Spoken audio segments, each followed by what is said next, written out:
मेरे प्यारे देशवासियों, नमस्कार। आज हम एक बार फिर मन की बात के लिए एक साथ जुड़ रहे हैं। 2 दिन बाद दिसंबर का महीना भी शुरू हो रहा है और दिसंबर आते ही साइकोलॉजिकली हमें ऐसा ही लगता है कि चलिए भाई, साल पूरा हो गया, ये साल का आखिरी महीना है और नए साल के लिए ताने बाने बुनना शुरू कर देते हैं। इसी महीने नेवी डे और आर्म्ड फोर्सेस फ्लैग डे भी देश मनाता है। हम सबको मालूम है 16 दिसंबर को 1971 के युद्ध का स्वर्णिम जयंती वर्ष भी देश मना रहा है। मैं इन सभी अवसरों पर देश के सुरक्षा बलों का स्मरण करता हूं, हमारे वीरों का स्मरण करता हूं और विशेष रूप से ऐसे वीरों को जन्म देने वाली वीर माताओं का स्मरण करता हूं। हमेशा की तरह इस बार भी मुझे नमो ऐप पर, माईगोव पर आप सबके ढेर सारे सुझाव भी मिले हैं। आप लोगों ने मुझे अपने परिवार का एक हिस्सा मानते हुए अपने जीवन के सुख दुख भी साझा किए हैं।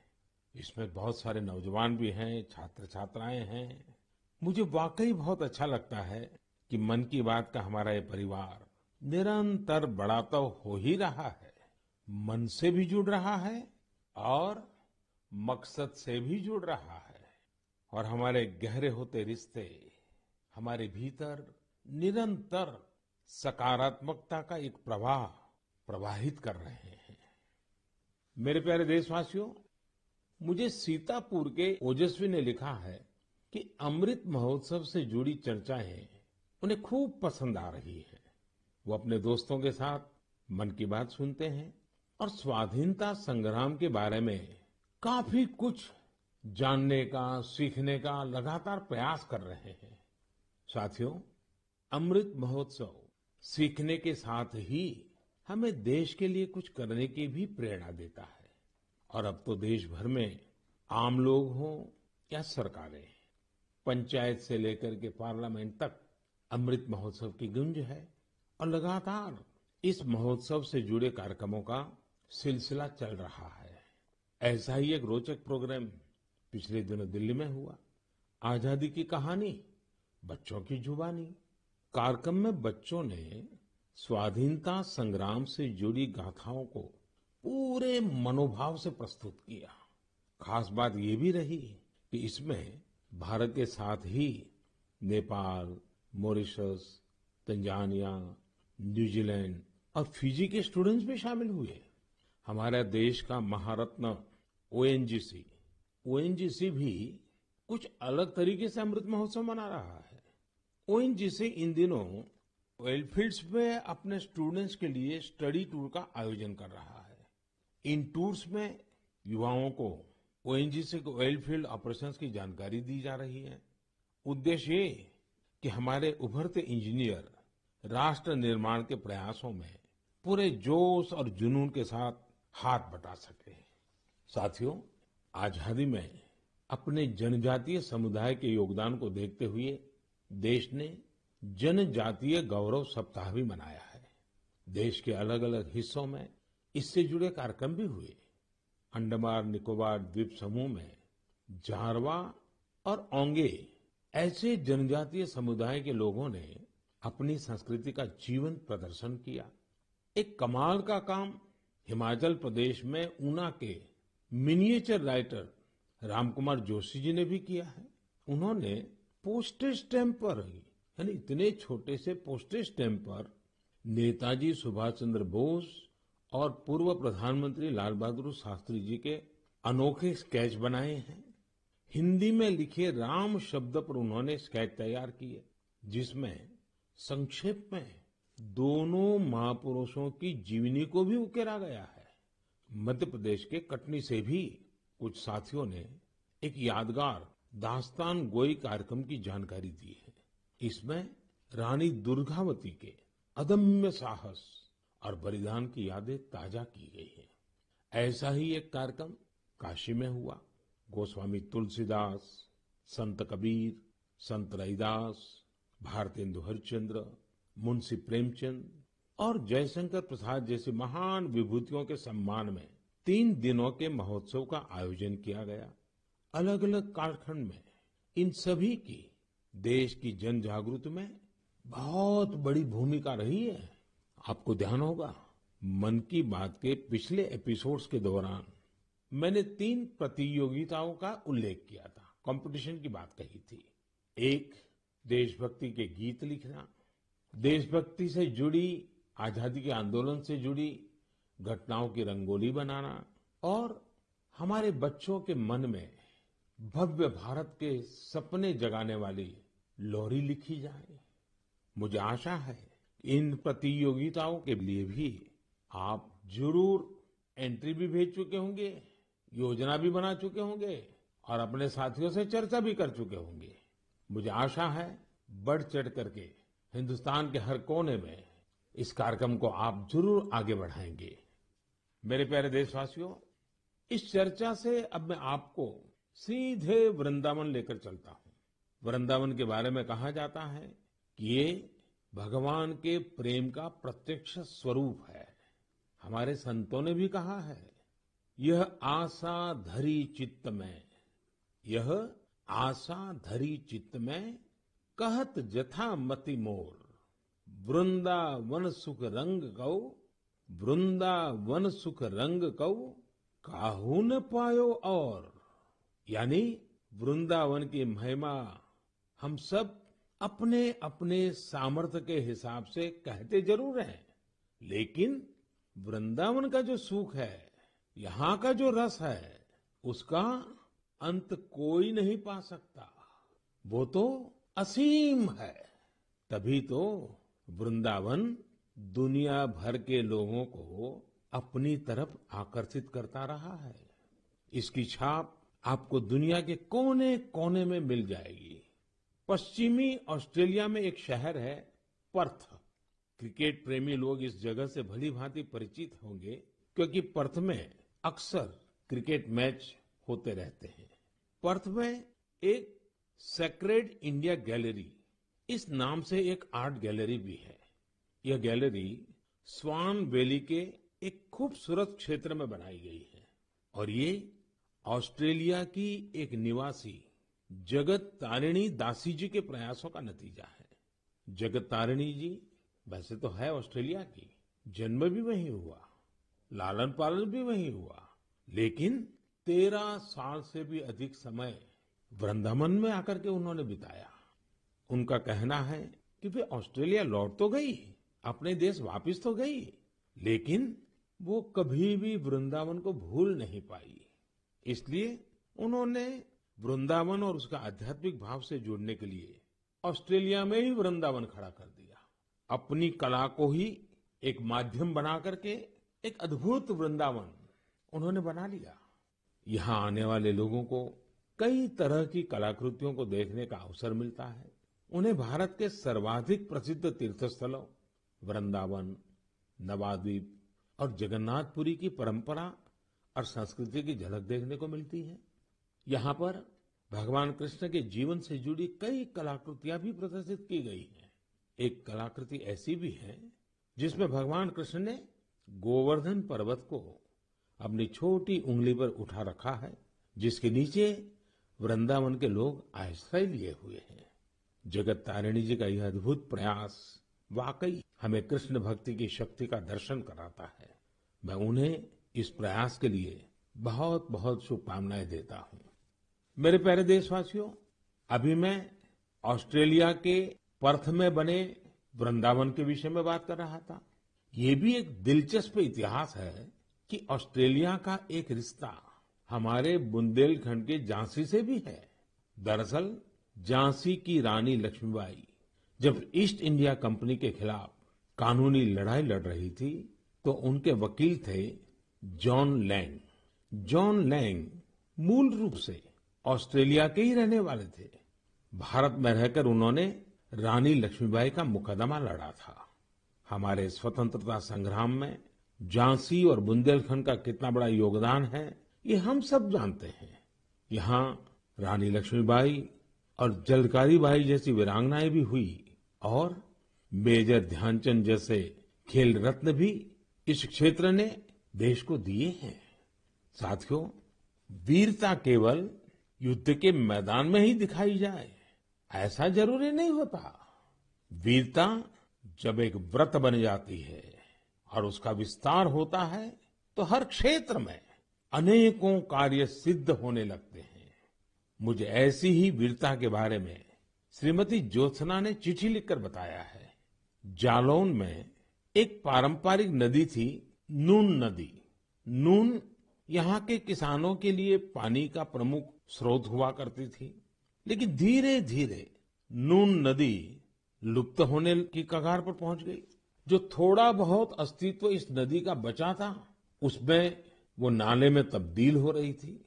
इससे किसानों के लिए सिंचाई का भी संकट खड़ा हो गया था। जालौन के लोगों ने इस स्थिति को बदलने का बीड़ा उठाया। इसी साल मार्च में इसके लिए एक कमेटी बनाई गई। हजारों ग्रामीण और स्थानीय लोग स्वतः स्फूर्त इस अभियान से जुड़े। यहाँ की पंचायतों ने ग्रामीणों के साथ मिलकर काम करना शुरू किया और आज इतने कम समय में और बहुत कम लागत में ये नदी फिर से जीवित हो गई है। कितने ही किसानों को इसका फायदा हो रहा है। युद्ध के मैदान से अलग वीरता का ये उदाहरण हमारे देशवासियों की संकल्प शक्ति को दिखाता है और ये भी बताता है कि अगर हम ठान ले तो कुछ भी असंभव नहीं है। और तभी तो मैं कहता हूं, सबका प्रयास। मेरे प्यारे देशवासियों, जब हम प्रकृति का संरक्षण करते हैं तो बदले में प्रकृति हमें भी संरक्षण और सुरक्षा देती है। इस बात को हम अपने निजी जीवन में भी अनुभव करते हैं। और ऐसा ही एक उदाहरण तमिलनाडु के लोगों ने व्यापक स्तर पर प्रस्तुत किया है। ये उदाहरण है तमिलनाडु के तूतुकुड़ी जिले का। हम जानते हैं कि तटीय इलाकों में कई बार जमीन के डूबने का खतरा रहता है।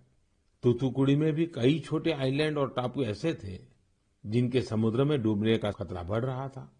यहाँ के लोगों ने और विशेषज्ञों ने इस प्राकृतिक आपदा का बचाव प्रकृति के जरिए ही खोजा। ये लोग अब इन टापुओं पर पाल्मेरा के पेड़ लगा रहे हैं।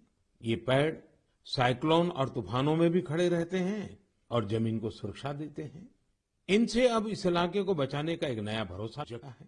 साथियों, प्रकृति से हमारे लिए खतरा तभी पैदा होता है जब हम उसके संतुलन को बिगाड़ते हैं या उसकी पवित्रता नष्ट करते हैं। प्रकृति माँ की तरह हमारा पालन भी करती है और हमारी दुनिया में नए नए रंग भी भरती है। अभी मैं सोशल मीडिया पर देख रहा था, मेघालय में एक फ्लाइंग बोट की तस्वीर खूब वायरल हो रही है। पहली ही नजर ये तस्वीर हमें आकर्षित करती है। आप में से भी ज्यादातर लोगों ने इसे ऑनलाइन जरूर देखा होगा। हवा में तैरती इस नाव को जब हम करीब से देखते हैं तब हमें पता चलता है कि ये तो नदी के पानी में चल रही है। नदी का पानी इतना साफ है कि हमें उसकी तलहटी दिखती है और नाव हवा में तैरती सी लगने लग जाती है। हमारे देश में अनेक राज्य हैं, अनेक क्षेत्र हैं जहाँ के लोगों ने अपनी प्राकृतिक विरासत के रंगों को संजोकर रखा है। इन लोगों ने प्रकृति के साथ मिलकर रहने की जीवन शैली आज भी जीवित रखी है। ये हम सब के लिए भी प्रेरणा है। हमारे आसपास जो भी प्राकृतिक संसाधन है, हम उन्हें बचाएं, उन्हें फिर से उनका असली रूप लौटाएं। इसी में हम सबका हित है, जग का हित है। मेरे प्यारे देशवासियों, सरकार जब योजनाएं बनाती है, बजट खर्च करती है, समय पर परियोजनाओं को पूरा करती है, तो लोगों को लगता है कि वो काम कर रही है। लेकिन सरकार के अनेक कार्यों में, विकास के अनेक योजनाओं के बीच मानवीय संवेदनाओं से जुड़ी बातें हमेशा एक अलग सुख देती है। सरकार के प्रयासों से, सरकार की योजनाओं से कैसे कोई जीवन बदला, उस बदले हुए जीवन का अनुभव क्या है, जब ये सुनते हैं तो हम भी संवेदनाओं से भर जाते हैं। यह मन को संतोष भी देता है और उस योजना को लोगों तक पहुंचाने की प्रेरणा भी देता है। एक प्रकार से ये स्वांतः सुखाई तो है। और इसलिए आज मन की बात में हमारे साथ तो ऐसे साथी भी जुड़ रहे हैं जो अपने हौसलों से एक नया जीवन जीत कर आए हैं। इन्होंने आयुष्मान भारत योजना की मदद से अपना इलाज कराया और एक नई जिंदगी की शुरुआत की है। हमारे पहले साथी हैं राजेश कुमार प्रजापति, जिन्हें हृदय रोग की बीमारी, हार्ट की समस्या थी। तो आइए राजेश जी से बात करते हैं। राजेश जी नमस्ते। नमस्ते सर, नमस्ते। आपकी राजेश जी बीमारी क्या थी? फिर किसी डॉक्टर के पास गए होंगे, मुझे जरा समझाइए। स्थानीय डॉक्टर ने कहा होगा, फिर किसी और डॉक्टर के पास गए होंगे, फिर आप निर्णय नहीं करते होंगे या करते होंगे, क्या क्या होता था? जी, मुझे हार्ट में प्रॉब्लम सर आ गई थी। मेरे सीने में जलन होती थी सर। हम्म। फिर मैंने डॉक्टर को दिखाया। डॉक्टर ने पहले तो बताया हो सकता बेटा तुम्हारे एसिड होगी। हम्म। तो मैंने काफी दिन एसिड की दवाई कराई। उससे जब मुझे फायदा नहीं हुआ, फिर डॉक्टर कपूर को दिखाया। हम्म। तो उन्होंने कहा बेटा तुम्हारे जो लक्षण है उससे एंजियोग्राफी से पता चलेगा। फिर उन्होंने रेफर किया मुझे श्री राममूर्ति में। उनसे मिले हम अमरीश अग्रवाल जी से, तो उन्होंने मेरी एंजियोग्राफी करी। फिर उन्होंने बताया कि बेटा ये तो तुम्हारी नस ब्लॉकेज है। तो हमने कहा सर ये किसमें कितना खर्चा आएगा? उन्होंने कहा कार्ड है आयुष्मान वाला जो पीएम जी ने बनवा के दिया। तो हमने कहा सर है हमारे पास है, और सारा इलाज उसी कार्ड से हुआ है सर। और जो आपने ये बनाया है कार्ड, बहुत ही अच्छी तरीके से हम गरीब आदमियों के लिए बहुत सहूलियत है इससे। और आपका कैसे मैं धन्यवाद करूं। आप करते क्या है राजेश जी? सर मैं इस समय तो प्राइवेट नौकरी करता हूं सर। और आयु कितनी है आपकी? मेरी 49 साल है सर। इतनी छोटी आयु में आपको हार्ट का ट्रबल हो गया? हाँ जी सर, क्या बताएं अब। आपके परिवार में भी पिताजी को या किसी माताजी को या इस प्रकार का पहले रहा है कि? नहीं सर, किसी को नहीं था सर। ये पहला है हमारे साथ ही हुआ है। ये आयुष्मान कार्ड भारत सरकार या कार्ड देती है गरीबों के लिए, एक बहुत बड़ी योजना है, तो ये आपको पता कैसे चला? सर ये तो इतनी बड़ी योजना है, गरीब आदमी बहुत इससे बेनिफिट मिलता है। वो इतना खुश है सर। हमने तो हॉस्पिटल में देखा कि इस कार्ड से कितना लोगों को सहूलियत मिलती है। जब डॉक्टर से कहता कार्ड मेरे पास है सर, तो डॉक्टर कहता ठीक वो कार्ड लेके आइए, मैं उसी कार्ड से आपका इलाज कर दूंगा। अच्छा, कार्ड न होता तो आपको कितना खर्चा बोला था डॉक्टर ने? डॉक्टर साहब ने कहा था बेटा इसमें बहुत सारा खर्चा आएगा बेटा अगर कार्ड नहीं होगा। तो मैंने कहा सर कार्ड तो है मेरे पास। तो उन्होंने कहा तुरंत आप दिखाइए। तो हमने तुरंत दिखाया, उसी कार्ड से सारा इलाज मेरा किया गया। मेरे एक पैसा नहीं कर चुका। सारी दवाइयाँ भी उसी कार्ड से निकाली गई हैं। तो राजेश जी आपको अभी संतोष है, तबीयत ठीक है? जी सर, आपका बहुत बहुत धन्यवाद सर। और आपकी उम्र भी इतनी लंबी होगी, हमेशा सत्ता में ही रहे। हमारे परिवार के लोग भी आपसे इतना खुश हैं, हम क्या कहें आपसे। राजेश जी आप मुझे सत्ता में रहने की शुभकामना मत दीजिए। मैं आज भी सत्ता में नहीं हूँ और भविष्य में भी सत्ता में जाना नहीं चाहता हूँ। मैं सिर्फ सेवा में रहना चाहता हूँ। मेरे लिए ये पद, ये प्रधानमंत्री, सारी चीजें ये सत्ता के लिए है ही नहीं भाई, सेवा के लिए है। सेवा ही तो चाहिए हम लोगों को, और क्या। देखिए गरीबों के लिए ये आयुष्मान भारत योजना ये अपने आप में। जी सर, बहुत बढ़िया चीज है। लेकिन देखिए राजेश जी आप हमारा एक काम कीजिए, करेंगे? जी बिल्कुल करेंगे सर। देखिए होता क्या है कि लोगों को इसका पता नहीं होता है। आप एक जिम्मेवारी निभाइए। ऐसे जितने गरीब परिवार हैं आपके आसपास, उनको अपनी ये कैसे आपको लाभ हुआ, कैसे मदद मिली, ये बताइए। बिल्कुल बताएंगे सर। और उनको कहिए कि वे भी ऐसा कार्ड बनवा लें, ताकि परिवार में पता नहीं कब क्या मुसीबत आ जाए। और आज गरीब दवाई के कारण परेशान रहे, ये तो ठीक नहीं है। अब पैसों के कारण वो दवाई न ले या बीमारी का उपाय न करे, तो ये भी बड़ी चिंता का विषय है। और गरीब को तो क्या होता है, जैसे आपको ये हार्ट का प्रॉब्लम हुआ, तो कितने महीने तक आप काम ही नहीं कर पाए होंगे। अब तो 10 कदम नहीं चल पाते, जीना नहीं चल पाते थे सर। बस तो आप राजेश जी मेरे एक अच्छे साथी बनके जितने गरीबों को आप ये आयुष्मान भारत योजना के संबंध में समझा सकते हैं, वैसे बीमार लोगों की मदद कर सकते हैं। देखिए आपको भी संतोष होगा और मुझे बहुत खुशी होगी कि चलिए भाई एक राजेश जी की तबीयत तो ठीक हुई, लेकिन राजेश जी ने सैकड़ों लोगों की तबीयत ठीक करवा दी। ये आयुष्मान भारत योजना ये गरीबों के लिए है, मध्यम वर्ग के लिए है, सामान्य परिवारों के लिए है। तो घर घर इस बात को पहुंचाएंगे आप? बिल्कुल पहुंचाएंगे सर। हम तो वहीं 3 दिन रुके ना हॉस्पिटल में सर, तो बेचारे बहुत लोग आए, सारी सुविधाएं उनको बताई। कार्ड होगा तो फ्री में हो जाएगा। चलिए राजेश जी आप अपने आप को स्वस्थ रखिए, थोड़ी शरीर की चिंता करिए, बच्चों की चिंता कीजिए और बहुत प्रगति कीजिए। मेरी बहुत शुभकामनाएं हैं आपको। साथियों हमने राजेश जी की बातें सुनी। आइए अब हमारे साथ सुख देवी जी जुड़ रही हैं। घुटनों की समस्या ने उन्हें बहुत परेशान कर दिया था। आइए हम सुख देवी जी से पहले उनके दुख की बात सुनते हैं और फिर सुख कैसे आया वो समझते हैं। सुखदेवी जी नमस्ते, आप कहाँ से बोल रही हैं? दाऊदपुरा से। कहाँ पड़ता है ये? मथुरा में। मथुरा में।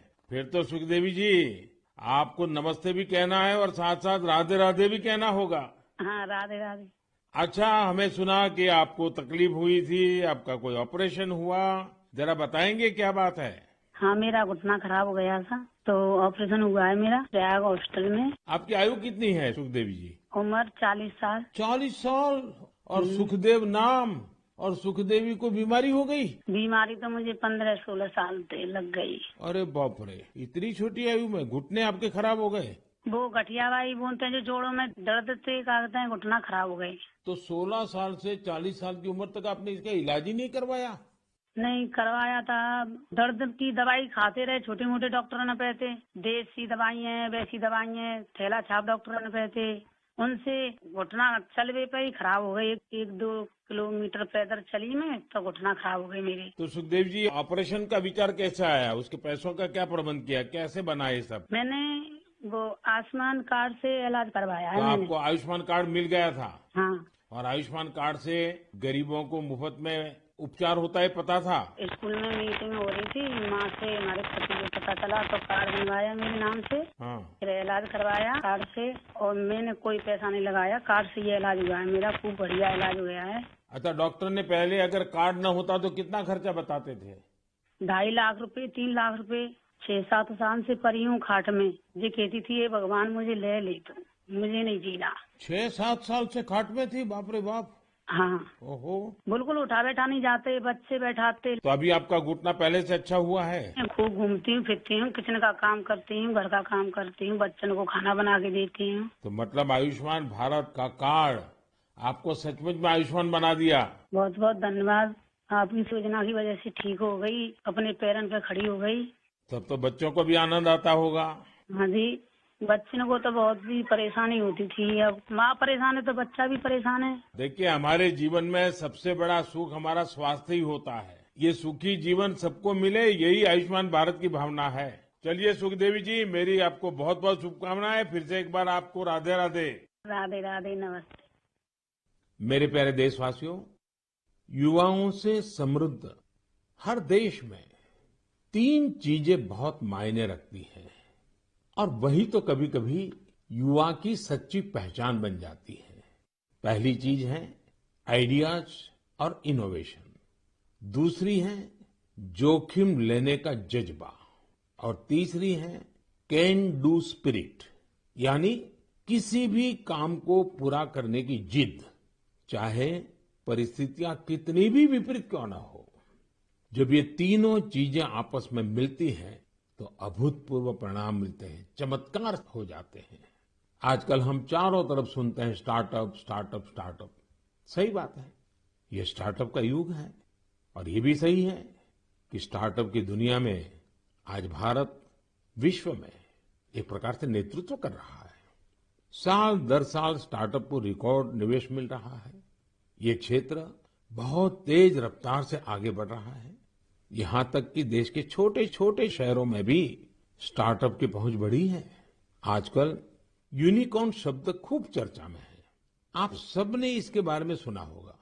यूनिकॉर्न एक ऐसा स्टार्टअप होता है जिसका वैल्यूएशन कम से कम $1 बिलियन होता है, यानी करीब करीब 7,000 करोड़ रुपए से ज्यादा। साथियों, साल 2015 तक देश में बमुश्किल 9 या 10 यूनिकॉर्न हुआ करते थे। आपको ये जानकर बेहद खुशी होगी कि अब यूनिकॉर्न्स की दुनिया में भी भारत तेज उड़ान भर रहा है। एक रिपोर्ट के मुताबिक इसी साल एक बड़ा बदलाव आया है। सिर्फ 10 महीनों में ही भारत में हर 10 दिन में एक यूनिकॉर्न बना है। ये इसलिए भी बड़ी बात है क्योंकि हमारे युवाओं ने ये सफलता कोरोना महामारी के बीच हासिल की है। आज भारत में 70 से अधिक यूनिकॉर्न हो चुके हैं, यानी 70 से अधिक स्टार्टअप ऐसे हैं जो 1 बिलियन से ज्यादा के वैल्यूएशन को पार कर गए हैं। साथियों, स्टार्टअप की इस सफलता के कारण हर किसी का उस पर ध्यान गया है और जिस प्रकार से देश से, विदेश से, निवेशकों से उसे समर्थन मिल रहा है, शायद कुछ साल पहले उसकी कोई कल्पना भी नहीं कर सकता था। साथियों, स्टार्टअप्स के जरिए भारतीय युवा ग्लोबल प्रॉब्लम्स के समाधान में भी अपना योगदान दे रहे हैं। आज हम एक युवा मयूर पाटिल से बात करेंगे। उन्होंने अपने दोस्तों के साथ मिलकर पॉल्यूशन की प्रॉब्लम का सॉल्यूशन देने का प्रयास किया है। मयूर जी नमस्ते। नमस्ते सर जी। मयूर जी, आप कैसे हैं? बस बढ़िया सर, आप कैसे हो? मैं बहुत प्रसन्न हूँ। अच्छा, मुझे बताइए कि आज आप कुछ स्टार्टअप की दुनिया में हैं। हाँ जी। और वेस्ट में से बेस्ट भी कर रहे हैं। हाँ जी। एनवायरमेंट का भी कर रहे हैं। थोड़ा मुझे अपने बारे में बताइए, कि काम के बारे में बताइए और इस काम के पीछे आपको विचार कहाँ से आया? तो जब कॉलेज में था तभी मेरे पास मोटरसाइकिल था जिसका माइलेज बहुत कम था और एमिशन बहुत ज्यादा था। वो 2 स्ट्रोक मोटरसाइकिल था। तो एमिशन कम करने के लिए और उसका माइलेज थोड़ा बढ़ाने के लिए मैंने कोशिश चालू किया था कुछ 2011-12 में, और उसका मैंने करीब 62 किलोमीटर पर लीटर तक माइलेज बढ़ा दिया था। तो वहां से मुझे ये प्रेरणा मिली कि कुछ ऐसा चीज बनाएं जो मास प्रोडक्शन कर सकते हैं, तो बाकी बहुत सारे लोगों को उसका फायदा होगा। तो 2017-18 में हम लोगों ने उसका टेक्नोलॉजी डेवलप किया और रीजनल ट्रांसपोर्ट कॉर्पोरेशन में हम लोगों ने 10 बसेस में वो यूज किया उसका रिजल्ट चेक करने के लिए, और करीब हम लोगों ने उसका 40% एमिशन उसका कम कर दिया बसेस में। अब ये टेक्नोलॉजी जो आपने खोजी है उसका पेटेंट वगैरह करवा लिया? हाँ जी, पेटेंट हो गया। ये साल में हमें पेटेंट ग्रांट होके आ गया। और आगे इसको बढ़ाने का क्या प्लान है आपका? किस प्रकार से कर रहे हैं? जैसे बस का रिजल्ट आ गया, उसके भी सारी चीजें बाहर आ गई होगी, तो आगे क्या सोच रहे हैं? सर, स्टार्टअप इंडिया के अंदर नीति आयोग से अटल न्यू इंडिया चैलेंज जो है, वहाँ से हमें ग्रांट मिला और वो ग्रांट के बेसिस पे हम लोगों ने अभी फैक्ट्री चालू किया जहाँ पे हम एयर फिल्टर्स का मैन्युफैक्चरिंग कर सकते हैं। तो भारत सरकार की तरफ से कितना ग्रांट मिला आपको? 90 लाख। 90 लाख। और उससे आपका काम चल गया? हाँ, अभी तो चालू हो गया है, प्रोसेस में है। आप कितने दोस्त मिलकर के कर रहे हैं सब? हम लोग 4 लोग हैं सर। और चारों पहले साथ में ही पढ़ते थे और उसी में से आपको एक विचार आया आगे बढ़ने का? हाँ जी, हम कॉलेज में ही थे, तो कॉलेज में हम लोगों ने ये सब सोचा और ये मेरा आइडिया था कि मेरा मोटरसाइकिल का एटलीस्ट पोल्यूशन कम हो जाए और माइलेज बढ़ जाए। अच्छा, पोल्यूशन कम करते हैं, माइलेज बढ़ाते हैं, तो एवरेज खर्च कितना बचता होगा? सर, मोटरसाइकिल पे हम लोगों ने टेस्ट किया, उसका माइलेज होता 25 किलोमीटर पर लीटर, वो हम लोगों ने बढ़ा दिया 39 किलोमीटर पर लीटर। तो करीब 14 किलोमीटर का फायदा हुआ और उसमें से 40% का कार्बन एमिशंस कम हो गया। और जब बसेस पे किया रीजनल ट्रांसपोर्ट कॉर्पोरेशन में, तो वहाँ पे 10% फ्यूल एफिशिएंसी इंक्रीज हुआ और उसमें भी 35-40% एमिशंस कम हो गया। मयूर, मुझे अच्छा लगा आपसे बात करके और आपके साथियों को भी मेरी तरफ से बधाई दीजिए कि कॉलेज लाइफ में खुद की जो समस्या थी उस समस्या का समाधान भी आपने खोजा और अब उस समाधान में से जो रास्ता चुना उसने पर्यावरण की समस्या को एड्रेस करने के लिए आपने बीड़ा उठाया। और ये हमारे देश के युवाओं का ये सामर्थ्य ही है कि कोई भी बड़ी चुनौती उठा लेते हैं और रास्ते खोज रहे हैं। मेरी तरफ से आपको बहुत शुभकामनाएं हैं। बहुत बहुत धन्यवाद। Thank you sir, thank you. साथियों, कुछ सालों पहले यदि कोई कहता था कि वो बिजनेस करना चाहता है या एक कोई नई कंपनी शुरू करना चाहता है, तब परिवार के बड़े बुजुर्ग का जवाब होता था, तुम नौकरी क्यों नहीं करना चाहते? नौकरी करो ना भाई। अरे नौकरी में सिक्योरिटी होती है, सैलरी होती है, झंझट भी कम होती है। लेकिन आज यदि कोई अपनी कंपनी शुरू करना चाहता है तो उसके आसपास के सभी लोग बहुत उत्साहित होते हैं और इसमें उसका पूरा सपोर्ट भी करते हैं। साथियों, भारत की ग्रोथ स्टोरी का यह टर्निंग पॉइंट है, जहां अब लोग सिर्फ जॉब सीकर्स बनने का सपना नहीं देख रहे, बल्कि जॉब क्रिएटर्स भी बन रहे हैं। इससे विश्व मंच पर भारत की स्थिति और मजबूत बनेगी। मेरे प्यारे देशवासियों, आज मन की बात में हमने अमृत महोत्सव की बात की। अमृत काल में कैसे हमारे देशवासी नए नए संकल्पों को पूरा कर रहे हैं, इसकी चर्चा की। और साथ ही दिसंबर महीने में सेना के शौर्य से जुड़े हुए अवसरों का भी जिक्र किया। दिसंबर महीने में ही एक और बड़ा दिन हमारे सामने आता है जिससे हम प्रेरणा लेते हैं। ये दिन है 6 दिसंबर को बाबा साहब आम्बेडकर की पुण्यतिथि। बाबा साहब ने अपना पूरा जीवन देश और समाज के लिए, अपने कर्तव्यों के निर्वहन के लिए समर्पित किया था। हम देशवासी ये कभी न भूलें कि हमारे संविधान की मूल भावना, हमारा संविधान हम सभी देशवासियों से अपने अपने कर्तव्यों के निर्वहन की अपेक्षा करता है। तो आइए हम भी संकल्प लें कि अमृत महोत्सव में हम कर्तव्यों को पूरी निष्ठा से निभाने का प्रयास करेंगे। यही बाबा साहब के लिए हमारी सच्ची श्रद्धांजलि होगी। साथियों, अब हम दिसंबर महीने में प्रवेश कर रहे हैं। स्वाभाविक है अगली मन की बात 2021 की, इस वर्ष की आखिरी मन की बात होगी। 2022 में फिर से यात्रा शुरू करेंगे और मैं आपसे ढेर सारे सुझावों की अपेक्षा करता ही रहता हूं, करता रहूंगा। आप इस साल को कैसे विदा कर रहे हैं, नए साल में क्या कुछ करने वाले हैं, ये भी जरूर बताइए। और हाँ, ये कभी मत भूलना, कोरोना अभी गया नहीं है। सावधानी बरतना हम सबकी जिम्मेवारी है। बहुत बहुत धन्यवाद।